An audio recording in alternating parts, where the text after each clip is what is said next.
that we call home, and it's night and I'm alone and I'm alive.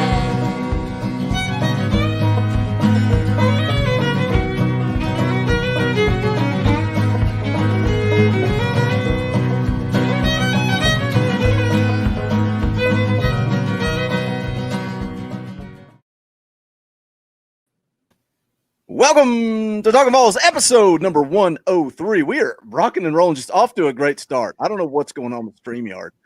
I hit go live and it sat there for 30 seconds counting down and it never went live. So, but we're here. We are here. We are here. My name is Boogie Bentley. I'm Vols JP. And I'm Dobber. What's happening?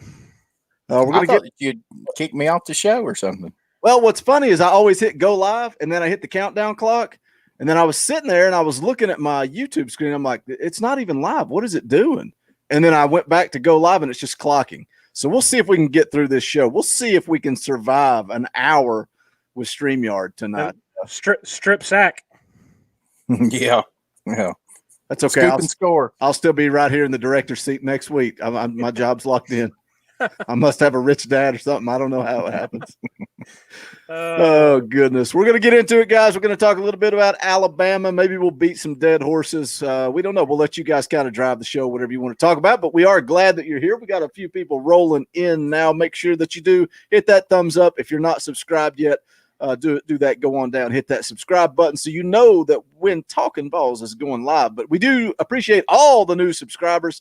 A lot of new people hanging out on the channel this week. We are glad that you're here. But an old faithful is also here. That's Donovan Milliken. Says, what up, boys? Let's go, Vols. By the way, Donovan, I think I'll let you know I placed an order for that T-shirt for you. It's going out as soon as the print run ends, which I think was 3 weeks, I believe. Lucas Donovan Sharp, the Booster. Donovan the Booster. Yeah, he needs to change his name to Donovan the Booster Milliken. That'd be great. Yeah. Lucas Sharp is here dropping predictions. Oh, that's sad. Sad. Cody Branch is here. Look at this. There's a prediction for the Vols. I'll have what they're drinking. Yeah. Kaiser Soze. I don't know how to pronounce that, but it's time for my Vols Crisis Group Therapy. Guys, we're glad that you're here. Again, make sure you do smash that like button, subscribe to the channel, all that good stuff. An old friend, Derek Owen Jr. is here. He says, guys, you've improved. It's been a while since I heard your voices. I guess we were so bad that he left. And he came back like 2 years later and says we've improved. So he's going to hang out, watch the show with us tonight. All right. Good deal. Appreciate it. Giving us another shot. And he is right. Left tackle and right tackle need to play a lot better. I went back. I guess that I just love misery because I made myself go back and watch the replay of the Kentucky game. What is that? I hear static in the background. Mm-hmm. Anyway, I went back and rewatched the Kentucky game, and it really made me even more mad than I thought it was even possible on Saturday. Tennessee's offensive line, I'm not going to say played exceptionally well in the first half, but they played well enough to put some points up on the board, and in my opinion, basically put that game away in the first half with the way that the defense played. But obviously the quarterback play, we all know what happened there, but felt like that the offensive line played better than I thought they did. Certainly it looked like going back and rewatching it. So that does give me a little bit more hope there. When you rewatched it, especially with I think if Tennessee's offense would have just been patient. You don't need to take any deep shots. Just run the football. And the check down to Eric Gray was there. I think Kentucky was just satisfied to drop 7 back deep and yeah. I mean that's what they were doing. Yeah. And Tennessee did. I mean, it should have been the easiest game plan in the world to just dink and dunk, move the ball. And like you said, Tennessee's defense played well enough to win that first half. And so it's a tale of two halves. It's like you talked about. They quit in the second half. Would that have happened? Would that have taken place? Had the offense not given over 17 points? Yeah, it's one of those things. It's demoralizing to basically for 6 quarters be put with your back against the wall because of the offense. The defense did the same thing the first half against Georgia, hung around, they're the only reason that game was close until late in the third quarter. And at some point, it just becomes too much, especially when, you're not as deep as some of these other teams. Hopkins lacrosse fan is here, drops a $10 super chat. Thanks for the support, Hopkins.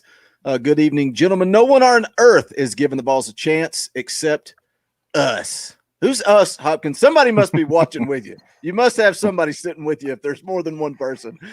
Play like you have nothing to lose. Vols stunned the Tide on Saturday. You heard it here first. Man, I would like nothing more. And maybe, we got a few days left. We got a few days left to try to get JP just fired up enough to give that homer pick on Saturday. Oh, it's already been running through my mind, the scenarios at what it would take, but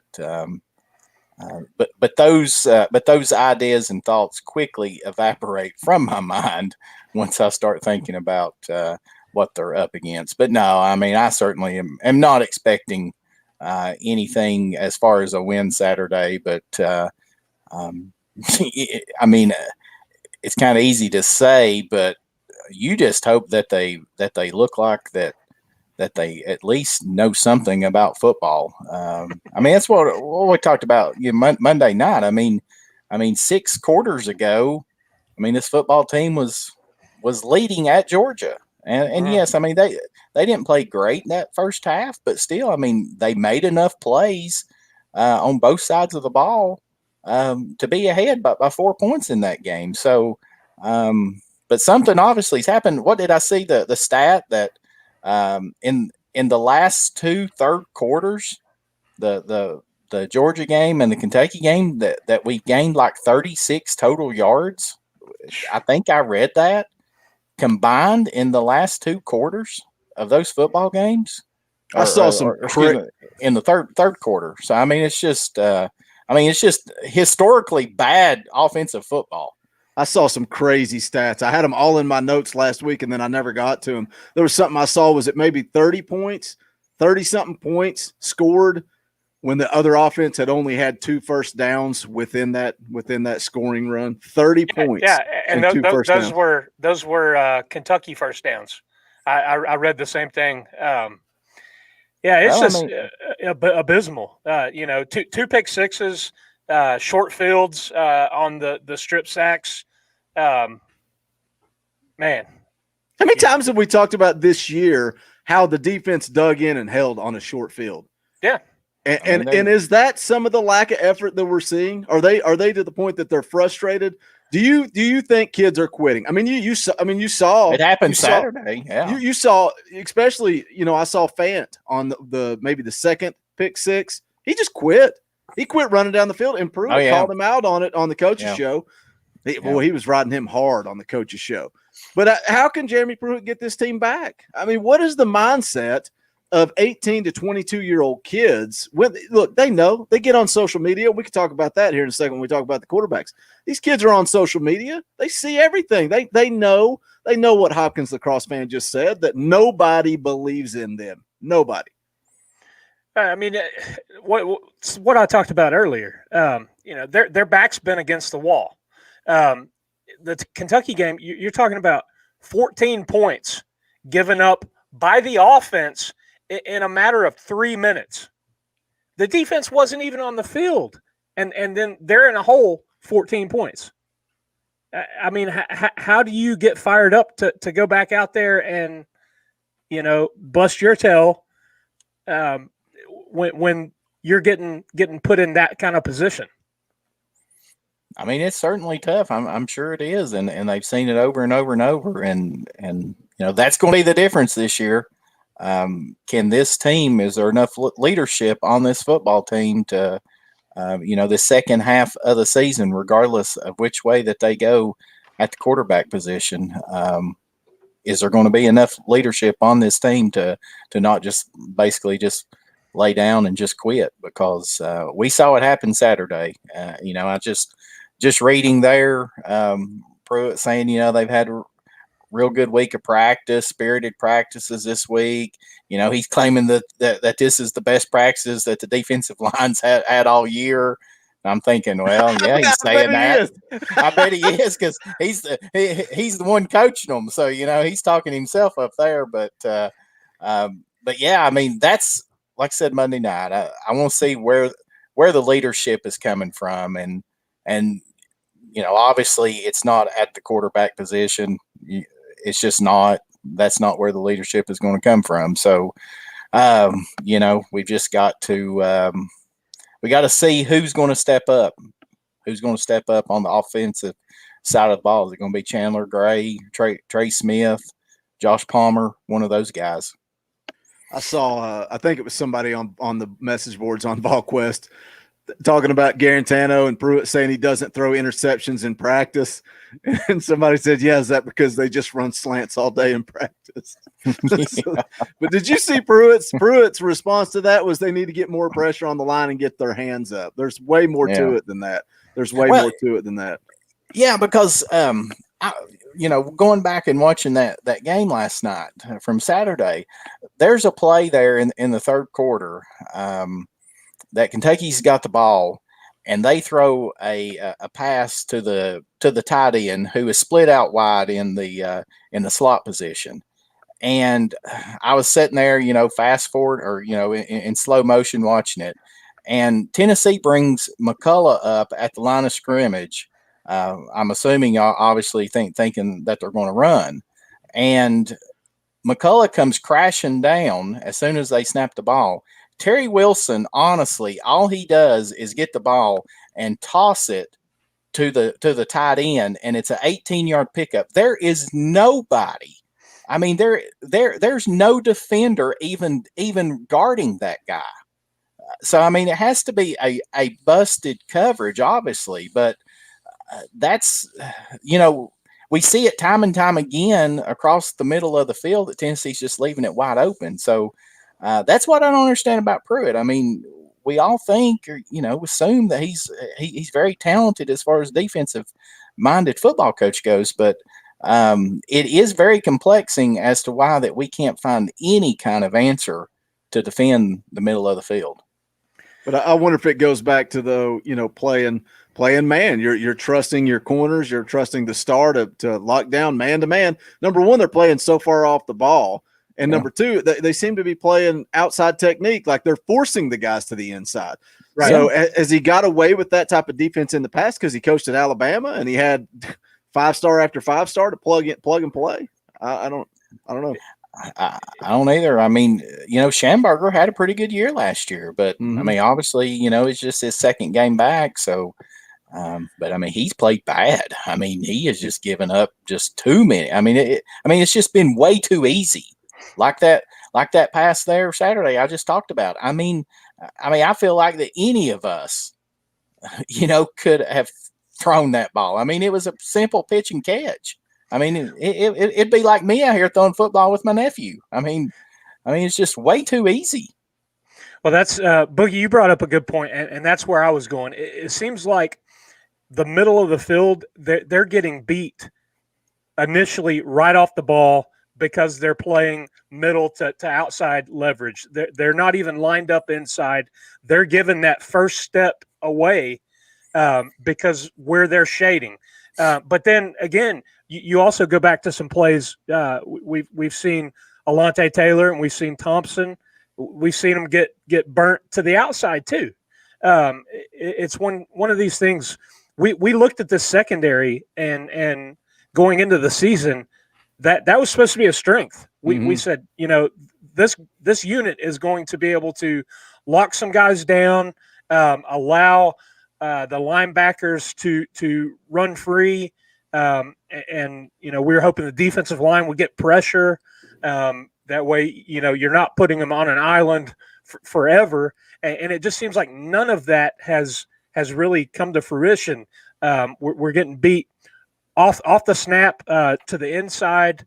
The line's getting little to no pressure. According to Pruitt, they're not getting their hands up. That's why they're getting beat on the slants. It's troubling. And it's a common, I mean, think how many things we've just rattled off just between the three of us. And that goes back to what we've touched on before. It takes 11 guys all doing their job to have success in the SEC. And that's part of the problem with the offense, right? I mean, there's times that it's on the offensive line. There's times the offensive line gives Jarrett Garantano a pocket and then he overthrows the ball. There's times that a receiver gets separation and he's open and Jarrett Garantano's on his back before he even has a chance to make the play. I mean, it's just all 11 guys have to do their job to have a chance to succeed. I mean, that's well, and then let me add this. The 11 guys on the field have to execute for the game plan that the coaches are using to be successful as well. You can't just lay it on the coaches either. That they're putting the game plan and yes, some of the adjustments and scheming towards a defense, yeah, that's on the coaches. But coaches make the calls. The players have to execute on the field. Yep. And we've seen poor execution. We've seen lack of discipline. The penalties and stuff have really started to rack up after these after the first two games, and that's been one of the things that's put this team kind of behind the eight ball, and a lot of what we talked about last year during the struggles. This team is their own worst enemy. They can't overcome bad penalties, turnovers, personal fouls, mistakes like that. It puts them too far back. Yeah, I mean, look at Kentucky. Kentucky ran them out of Neyland Stadium. You dang sure can't do it against a team like Alabama. And they turned the ball over more in the last 6 quarters than Alabama has the entire season. But we'll get into Alabama here in just a minute. Donovan, that is 7 turnovers. I mean, golly. I mean, Donovan, the booster Milliken says, hit that thumbs up. We got 100 people watching, only 54 thumbs up. So do us a favor. If you're hanging out, you're just lurking. You're not really playing in the comments. You're just listening. Maybe you're vacuuming. Maybe you're doing something. Maybe you're mowing your yard. Just take 2 seconds, hit that thumbs up. It helps the channel, and we greatly appreciate it. Look, I know I told JP we wouldn't beat a dead horse, and we're not, but a lot of people in the chat are talking about the quarterback situation. So I do want to talk about it. I think we all know that Jarrett Garantano is going to trot out there first, and he's probably going to come out to a loud ovation in the wrong direction. That kid's going to get booed, and that's unfortunate. It is not Jarrett Garantano's fault that Jeremy Pruitt won't put him on the bench. Jarrett Garantano is going out there. The kid's playing to the best of his ability. I'm not one to boo players on the universe. I don't like booing our own players. I've never been a fan of that. But the quarterback situation. So the rumor is what I guess came out of the SEC media conference call today is 3 quarterbacks are taking the snaps. Are those even? Do we know what that is? I don't know. I just heard that they were all taking snaps, but I have no idea. But I mean, I fully expect, like you said. I mean, I think they'll roll him out, or if he's going to play, I wouldn't start him. I would not start him. I would do like they did last year, and I'd let somebody else go in, whether it's Shroud or Maurer, and let them start. That's where you went Monday night on our special edition. He did seem to play a little bit better coming out of the bullpen. It's almost like he wasn't as nervous or keyed up or whatever. Played a little loose. Listen, the thing is, we know where we are with JG. At his best, we might win. When he has a bad day, though, it's over. It's hard to overcome. Let's throw it into this super chat, and then you can continue your point. Ty Myers for $1.99. Thanks for the super chat. We appreciate it. Says year 3, a Georgia State loss. You forgot BYU. You could have thrown that in there too. And a 30-point Kentucky loss. What now? And it's what Dobber just said. When Jarrett Garantano plays good, they can play with anybody. When he plays bad, they lose to teams like Georgia State, BYU, Kentucky, Vandy. Anybody can beat him. Well, and it's not just that.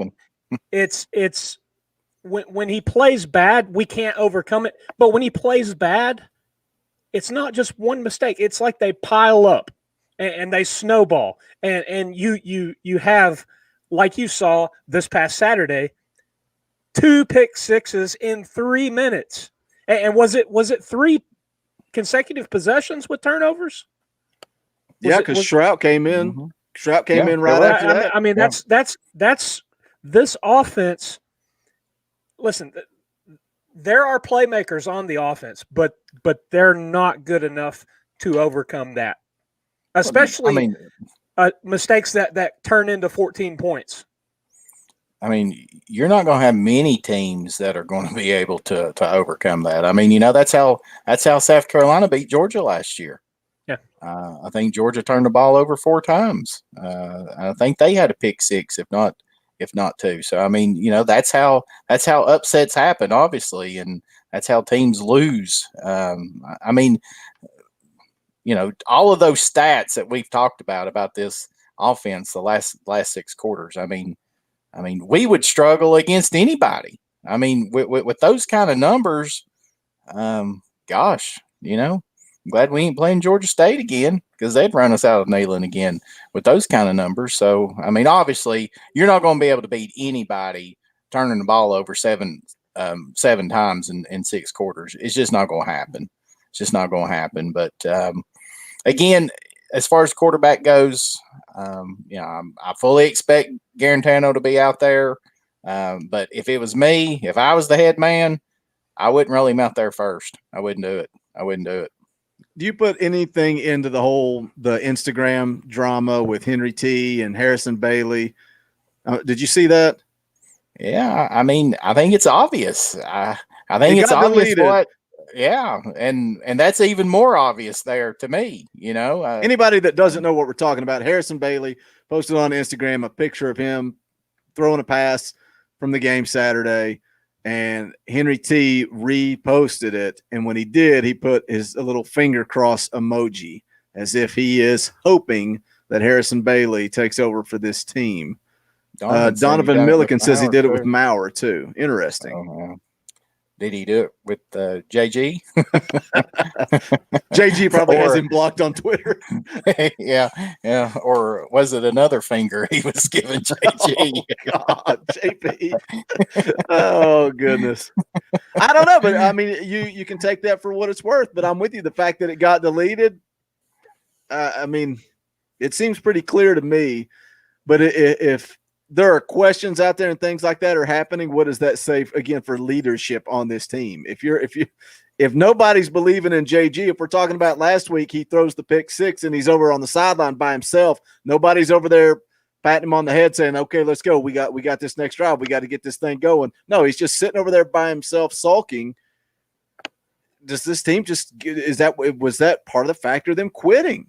I can't comprehend the quitting thing. That's what bothers me. And then here's Sidney Jackson in the chat saying Pruitt has lost the support of his players. Has he? Can he get him back?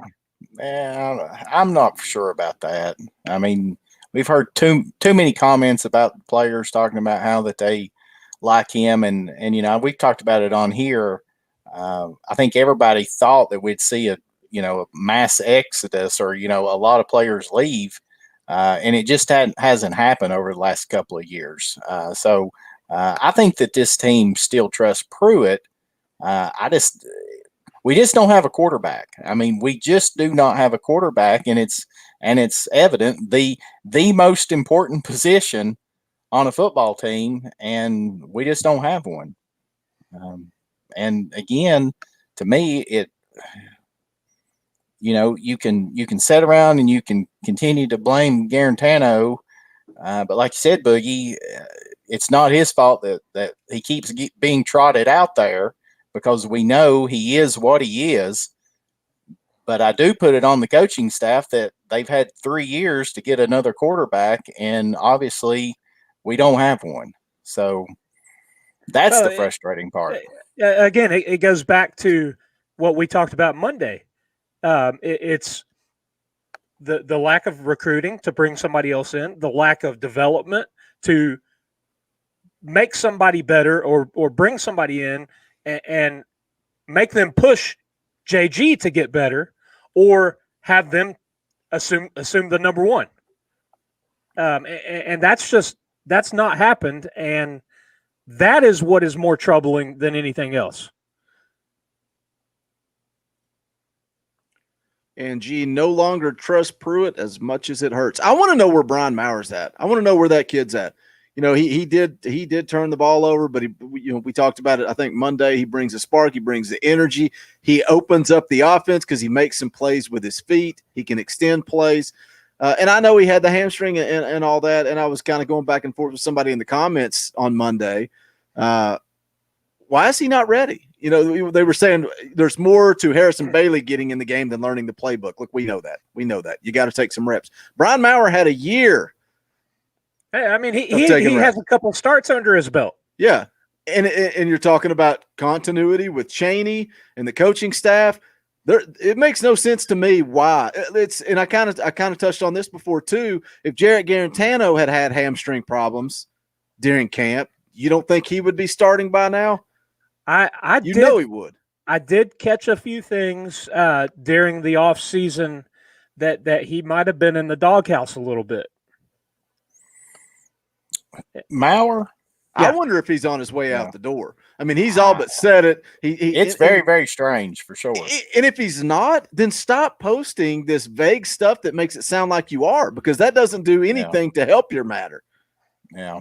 And, you know, that's the only thing that I can think of is this coaching staff just does not think mentally that he's there, you know, as far as being mentally into it, that he's not focused. And they just don't, you know, they don't trust putting him out there. I guess that they'd rather roll with the fifth-year senior. So, and you know, I mean, most people would normally think that, but you know, we continue to see just the ups and downs of JG. So, you know, that's why I was calling to roll with Bailey. You know, I mean, I keep saying it. I mean, I said it Saturday. You know, I see several people talking about Henry T going public, but are you guys talking about the Instagram post that was very vague and could have been taken several different ways? Or are you guys saying that he came out publicly saying that he doesn't support? I can't imagine Henry T doing that. No, I was reading some of those guys were saying that they were saying that they came out and said that they were just doing that because that they were tight, you know, that they were close friends, you know, I guess just encouraging each other. But I don't know. I mean, who knows? That's why I don't get on Instagram and Twitter and follow those guys, because, you know, who knows what all that they're posting and what all it means. Hey, you know who is on Instagram? Talkin VAWLS. Talkin VAWLS is on Instagram. Talkin VAWLS. That's right. I think it's Talkin.Vols. I try to post some fun stuff on there. I posted the Pruitt ET picture. I had some fun with that one. But anyway, let's roll this thing into the Alabama game. We do have 118 people watching. We're glad that you're here. If you're new to Talkin VAWLS, hit that subscribe button. We go live every Wednesday night at 7, Saturdays immediately following the game. Sometimes we do a tailgate show. We're not going to do one this week. We're just going to go live immediately after the game. And then, you know, sometimes on Saturday, when you guys bless us with hundreds of dollars of super chats, we throw in a bonus show on Monday. And we're talking about doing that more often, a fan call-in show. We had a lot of fun bringing you guys on. That's always fun. Get your opinions. I know there's a lot of you in the chat, so sometimes we can't get all of your opinions on the screen. But if we can roll some of you on the show, we can have some fun doing that on Monday nights. But speaking of super chats, Lee Huber drops $5, says he needs to roll with Bailey and try to save his recruiting class. That's a good point. The little bit that we saw this past Saturday, and I'll talk about another freshman, Weidman. I really liked his effort going up and getting that pass that he brought in. It was like a 21, 22-yard pass that he pulled in. Was it? Well, I don't know if it was a great throw by Bailey, but that was a little bit of excitement in an otherwise kind of disappointing game Saturday. Seeing a couple young guys, you know, making some good football plays. Yeah, I mean, it was a throw to where only Weidman could catch it. I mean, you know, there wasn't going to be an interception on that or anything. Now, when he threw that kind of that fade down there in the end zone, he kind of overthrew it, and it was almost picked. But but with Hey, that, but It but went to yeah, the right color jersey. yeah. Cody's asking about Alontae Taylor. I read there right as we was going on. It looks like Pruitt said that him and Banks were both practicing some, and it looks like that they'd be a game time decision on Saturday. So I guess we'll just have to see how those two heal next couple of days, and I guess that they'll try to give it a go on Saturday if they can at all. So Ty Myers are asking about Holiday. Why don't we have some kind of package for him? I mean, why is there not some kind of package, 2 or 3 or 4 plays that we run him? I mean, from everything that you'd read back in the summer and everything that's talking about, just how electric he was and how quick he was and everything. I mean, you would think that Chaney could get something, some way to get the ball in his hand at least a couple of times a game. So who knows? Maybe they're saving him for Bama. He's a secret weapon. See, let's keep it going, guys. JP will be picking Tennessee to win before we get out of here. Here you go, JP. Beckwith is back practicing. That's right. And going, yeah. I saw somebody post something on Twitter with Cam Newton's size and weight and Beckwith's size and weight, and they're real close. And Beckwith actually kind of gave it the little emoji with the eyes going up and down. So Yeah. I mean, could we throw Beckwith out there? I don't think we see Beckwith till Arkansas. If I was guessing.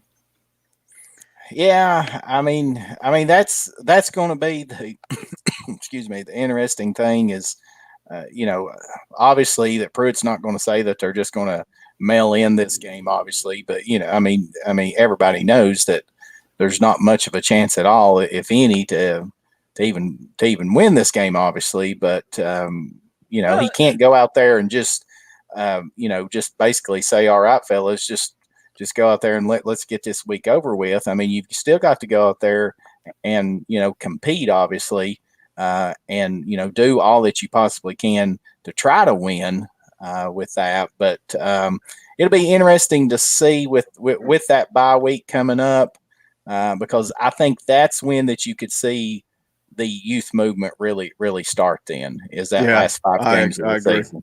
Especially coming off that bye week, and then an Arkansas team that, although they scare me a little bit here lately, but I agree. Let's transition. Let's talk about the Bama game. Here we go. We've got to get ready for a really good Alabama team this week. You look at them offensively, one of the most explosive teams in college football, probably the most explosive team in college football. Really, really good up front. One of the better offensive lines that I've seen in college football, probably in my career. They obviously have dynamic playmakers on the outside, 2 really good runners, play multiple tight ends, 4 or 5 different tight ends. And Mac Jones is being as efficient as any quarterback that I've seen in this conference. So playing really well there defensively. They have lots of talent up front. They've got talent in the back end, got really good linebackers.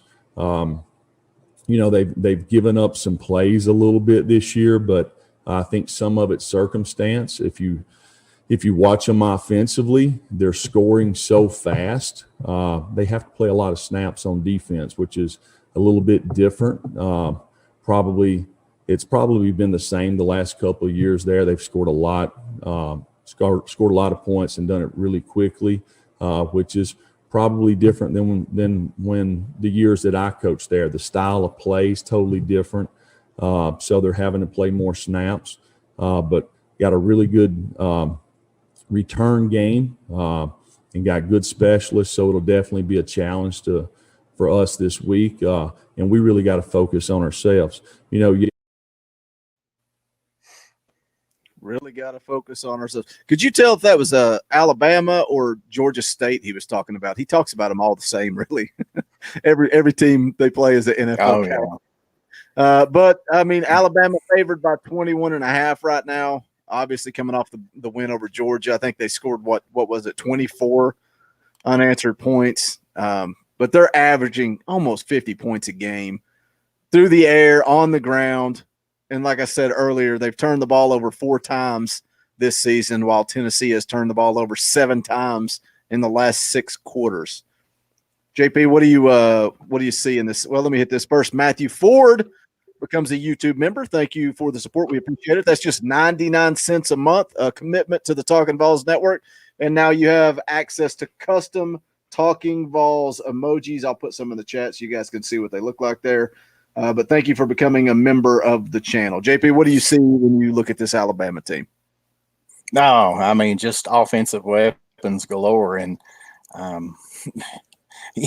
mean, last year when we played them and Tua got hurt and Mac Jones came in, everybody, we were thinking, we got a shot here. And, I mean, that guy, I mean, it's like he's just absolutely lighting it up. I mean, he is, of course, I mean, it helps when you've got the skills players around him, but I mean, he still has to throw the passes and they still have to be good throws. And I mean, he is absolutely just lighting it up. And there's nobody on this roster that's going to be able to even try to defend Waddle. I mean, there's absolutely nobody. So with the problems that we've had across the middle of the field defending that,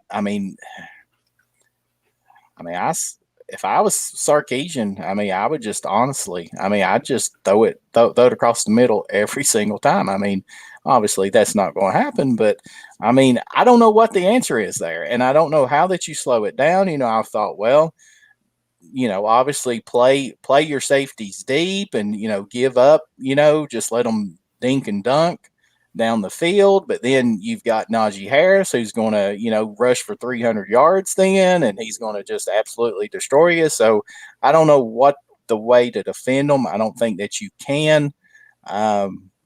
Tennessee's offense would be their best defense.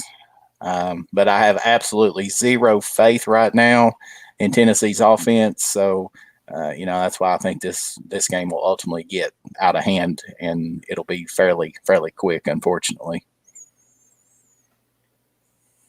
Yeah, I agree with you there. I think this team has to play a completely clean football game to even be remotely in it. That's no turnovers, no penalties, no extending drives for Alabama by a penalty. How many times have we seen that? Can't get off the field on third down because we give up a pass interference or a hold or whatever. You're talking about a 13-game streak that Alabama has. And the average that Alabama has scored is 38 points. Over that 13-game span, Tennessee's average scoring is 12 points. I was looking up a lot of stats this afternoon, and I think all but 2 of those games, Alabama has been ranked. Or no, Alabama has been ranked all but 1. Tennessee was ranked 2 of those games. It's just the level of talent. It isn't even close. And every time it seems like we're taking a step forward, things just happen. We get boat raced by Kentucky. And that's something. Are we so down right now because of what happened last Saturday? I mean, we are talking about a team that the game was much closer than the final score last year in Tuscaloosa. We played Alabama tougher than pretty much anybody last year. That's why I keep saying, can you? How many times can you do this? How many times can you rally the troops? Because you had the Georgia State and the BYU last year, and then they gave Alabama all they wanted and then some, and then they went on that nice little winning streak. And yeah, people can make fun of it and say, "Well, look who they beat." I don't care. A winning streak is a winning streak, and it's okay. Have they finally turned the corner? and then you just completely melt down in the second half against Georgia. I think we could have lived with that. If they had came out, take care of business against Kentucky, I think we would all be like, all right, let's go play Alabama. We probably wouldn't be sitting here saying they win, but we would be a little bit more excited about it. But it's just when it happens over and over and over, and it's not just this coaching staff. I mean, it feels like this has been going on for 50 years. It just feels like Groundhog Day. I said it Monday. I said this feels like Groundhog Day. It's like it's just on repeat. It's every year against Bama. We have this same conversation. It's the same things over and over. It's we can't get ahead because we keep tripping ourselves up. But it's not just the Bamas, though. It's the Bamas, the Georgias, the Floridas. I saw something today, talking about Butch Jones and I think it was his first 7 games versus Pruitt's first 7. And that's embarrassing because they both went 0-7. And the margin of victory was way closer under Butch Jones. Yeah, but Georgia was not the level that they were or they are now, and neither, Florida wasn't either. I mean, Florida was struggling during those years. I mean, what was it, 2014? I mean, they beat us 10-9 with Muschamp. Well, they were horrible. You can throw Butch Jones out of that argument. I don't care. You still look at the margin of defeat against those teams under Pruitt. Well, it's concerning. Maybe so, but it's very concerning for me. Well, it is because Pruitt suffered some of the worst defeats that in modern Tennessee history, as far as margin defeats, and then last year with Georgia State and this year with Kentucky. So yeah, it definitely is. But getting back to the Bama game, I just don't have any confidence in the offense to even perform the way that they did last year, because this team is definitely missing Jennings and Callaway on the outside. And then on defense, we don't have anybody that's getting consistent pressure. Johnson had 2.5 sacks the first game against South Carolina. He's had 1 sack since then, the last three games, which I know he didn't really get to play in the Georgia game. But I'll just say it: this defense is not playing as good as the defense did last year, especially from the Bama game on. They're just not. Not to say that they can't get there, but they're going to have to. We're halfway through the season. Well, I know. I mean, they're definitely going to have to pick it up for sure. But if hypothetically you would think, I saw a stat there that Alabama's defense, of course, with the COVID season, not everybody's played yet or whatever. So I think there's 77, football college teams, Power 5 teams, or not Power 5, but whatever it's called now. Who knows? FBS or whatever. But anyway, they are ranked 61st out of 77 in defense. So you think, oh my goodness, this defense is not the Bama defense of old, and it's not. I mean, you have seen. I mean, look what Ole Miss did to them. They struggled a couple of their games there, but does anybody really have any confidence that this Tennessee offense is going to be able to consistently do anything with them?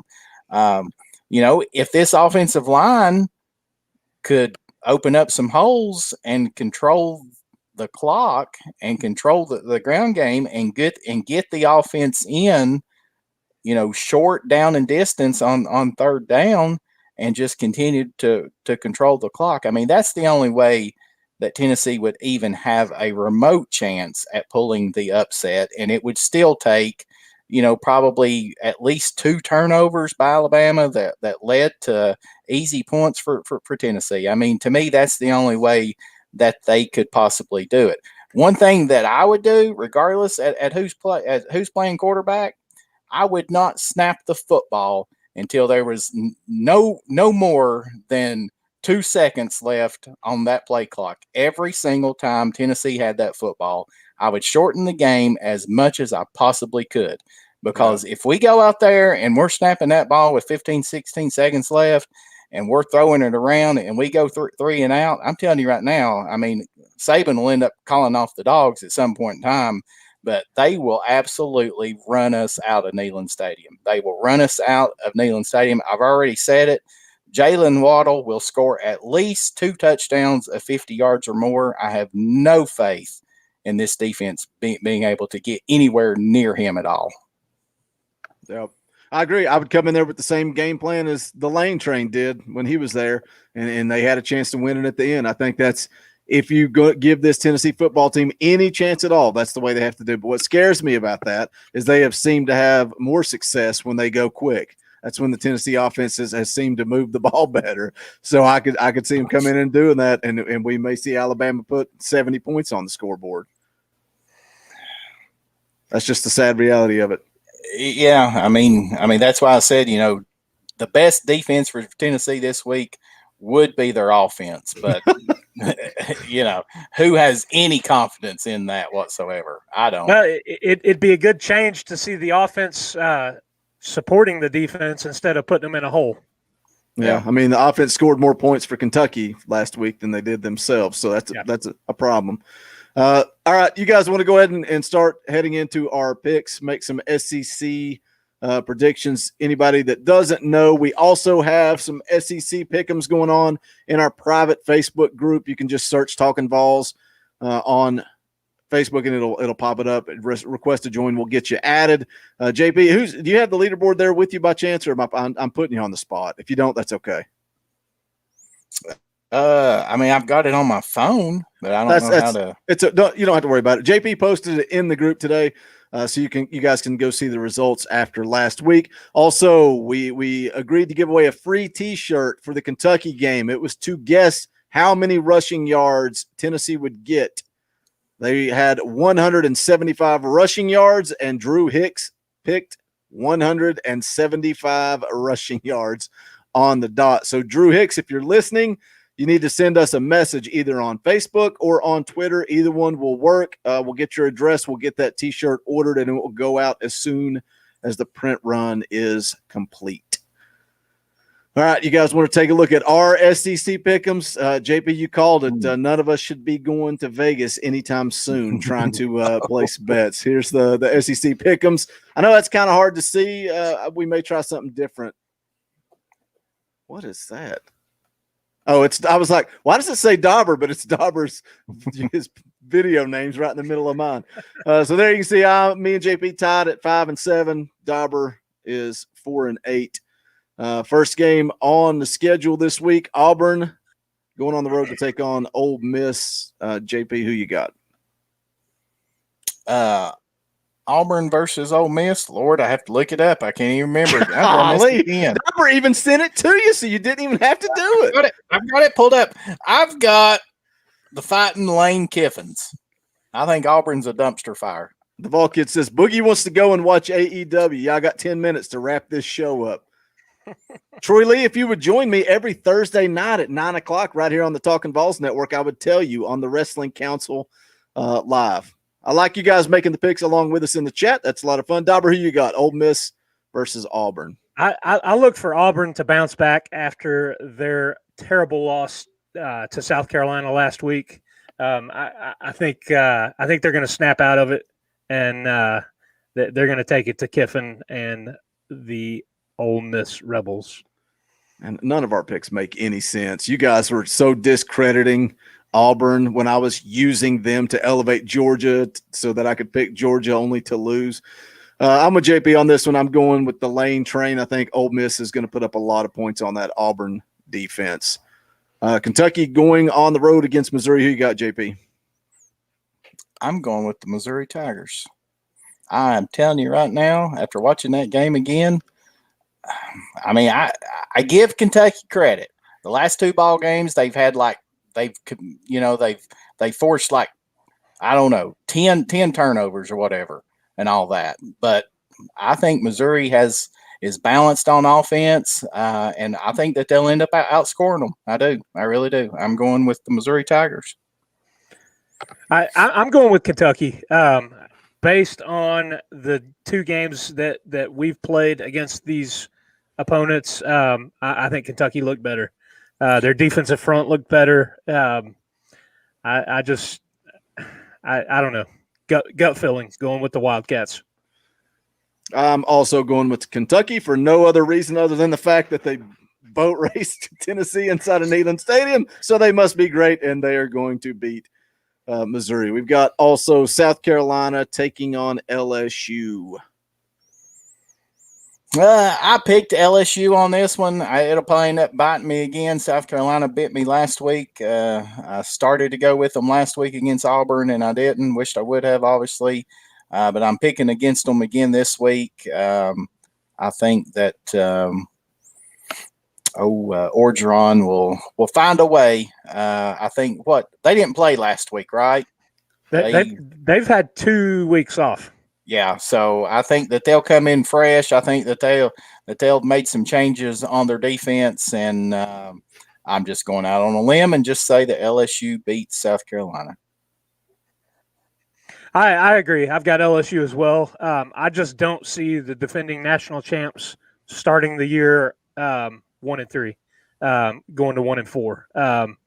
I think that the one thing that worries me a little bit is LSU's quarterback, Miles Brennan.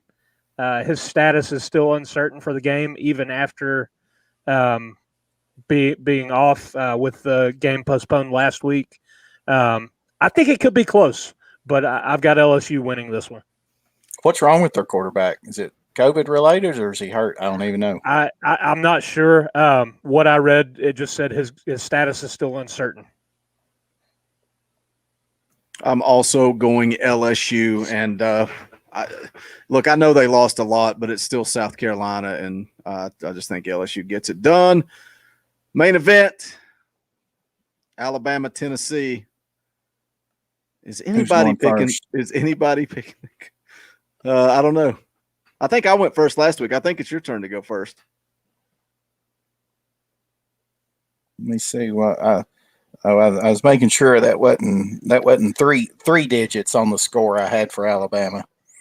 And don't forget, guys, in the chat, you can go ahead and make your score predictions now. But Dobber's going to give away some stickers again this week. So after the video is over and it's done processing, come back, leave an actual comment instead of something in the chat, and you can be entered to win some free stickers. What are we going to do that for? Just score, unless you got something else you want to do it on. Yeah, let's do score, because that could be a pretty wide range. Yeah. So here's how I envision the Tennessee-Bama game.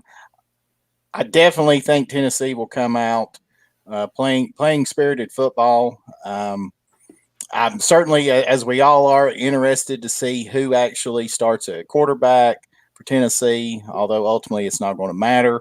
I'm just really curious to see if we roll JG back out there again. But what I imagine is going to happen, like I talked about, I don't see any way that Tennessee slows down this Bama offense at all. Even if they are to even somewhat control it, I think every time that Bama touches the ball, I would imagine that they'll score. So I think it'll be like a 35-3 type game at halftime. Saban will kind of call off the dogs, get some younger guys in. They'll still score a couple of touchdowns in the second half. Tennessee will eke out a score there somewhere around the fourth quarter. So I'm going to say 49-10 Bama. Trying to see if I could make it more clear. I don't know if the black background is helping or not. How about this? While we're making the picks for Tennessee, Alabama, we get a $10 super chat from Skid Row 007. $10 super Alabama chat. fan, Alabama fan. Thank you, Skid Row 007. Yeah, thanks for the super chat. He says, absolutely love the show. Fellas, keep up the great work. You know, rivalries are fun. It's fun to talk trash to people and get mad at people and all that stuff. It's what makes college football great. But there's been so many people that have come on to this channel and talked about this show and it being kind of a for the fans, by the fans, and how they wish that their fan base had something similar. And that might be one of the biggest compliments that we could get is when another fan from another team somehow stumbles across Talkin VAWLS Network and enjoys what we do. So thanks for the support, super chat, Skid Row. We definitely appreciate it. And good luck on Saturday. It's like the cat I last still year. hate Bama though, Skid Row. The Colorado fan or whatever. It wasn't even an SEC school. I had one this week that I saw that was Indiana State, I think. I mean, it is random, and we've talked about that. We've talked about that's what makes college football special. The fact that it can bring people together. Man, am I going or are you going right now? It doesn't matter. You can go. I don't have some big glory speech to give you guys that's going to rally the troops. In our text, JP was questioning if you were going to go all homer and change your pick and go for the big orange. We could go back and reference the Georgia picks to see who goes all homer. JP got me fired up on that one, but that's not going to work this time. I don't think this defense that's giving up 8+ yards a clip per pass play is going to be able to stop, slow down, contain the talent that Bama has on the edge. Listen, every slant play has the potential to go for a touchdown based on what I've seen. If the Vols cannot solve the issues that we've seen since the second half of the Georgia game, this is going to get ugly. It's going to get ugly quick. We've got to have some consistent quarterback play. I said it earlier. We can't have turnovers. We can't have penalties. We can't extend drives for Alabama via penalty. If we have a chance to get off the field on third down and we give them free yardage and a new set of downs, that doesn't work against the Missouris and the Kentuckys. Why is it going to work against Alabama? Listen, we're as I said earlier, we're talking about a 13-game streak. And we're talking about more streaks. We talked about it before the Georgia game. What was it?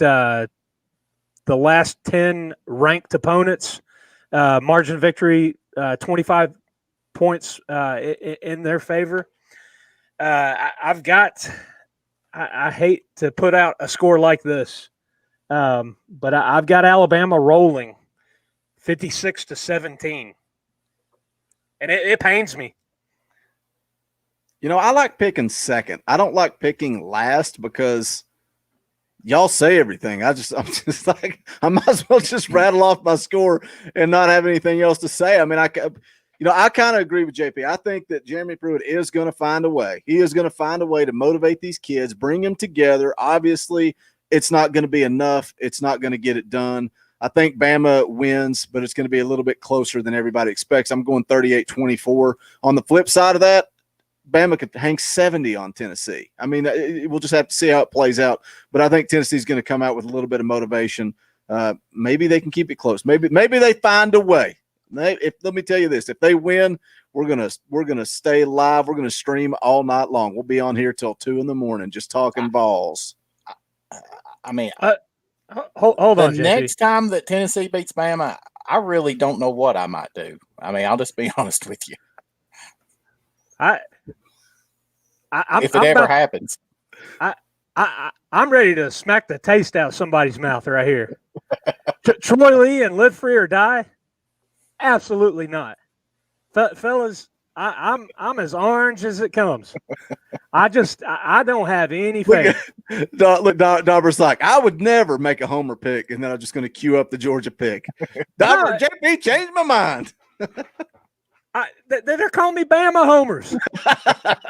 It kills me. Hey, you got to learn. You got to learn when you're going to pick against the Vols. You got to make it a little closer. Oh, it's getting worse. Bama thong. Oh man!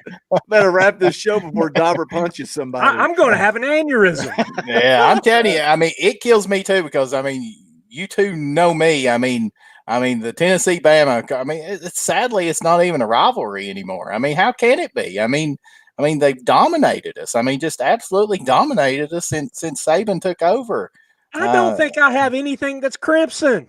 Come on. Yeah, That I right there is- know. Yeah, That's Dobber. That's Dobber's alternate account. That's why you guys don't see him in the chat right now. He created Yeah. that account. So, I mean, it absolutely kills me to have to sit here and basically say that there's no chance at all, but there's not. I mean, I'm just, I've become to accept it that at this point in time, unfortunately, there's just no chance to be able to compete with them. I mean, it would take just an absolute, Mac Jones would have to have a Garantano top day, and he would. That's what it would take. That's what I said. This team has to play a completely clean football game. That no turnovers, no penalties. They can't extend drives, and they have to have some luck as well. But I just don't see it happening. This offense, they've scored what, seven points in the last 6 quarters. Yeah. I mean, this offense can't do enough to keep up with Bama right now, and I don't think the defense is going to slow down Alabama. Me either. I mean, that's the reality. I'd love to come out, Saturday evening and eat crow, and boys, we'll celebrate all night long, and into Sunday and Monday, and we'll take off Monday and podcast all day. We'll do a 24-hour stream. 24 hours straight, just playing the game over and over, going, but it's look not at that. happen. Look at that. Yeah. Oh, Yeah. if it happens, I'm clipping. Oh that. man, what if?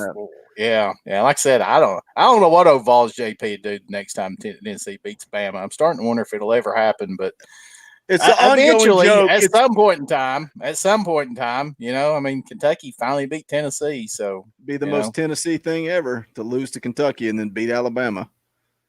It is what it is. But we're going to wrap this show up. We're glad that all of you joined us. There's still 100 and some hanging out. If you've not done so, hit that thumbs up on your way out the door. Subscribe. Join us Saturday immediately following the game. We'll either celebrate, or I'm sure there'll be some pissed off people here in the chat. Either way, we'll be here. But for Vols JP and for Dobber, my name is Boogie Bentley, and the last thing I want to leave you with is go Big Orange. Those dogs howl like we poets sat in our chains, soaking moonlit falls, unbroken past this inundated orb that we crawl home, and it's night and I'm alone and I'm alive. The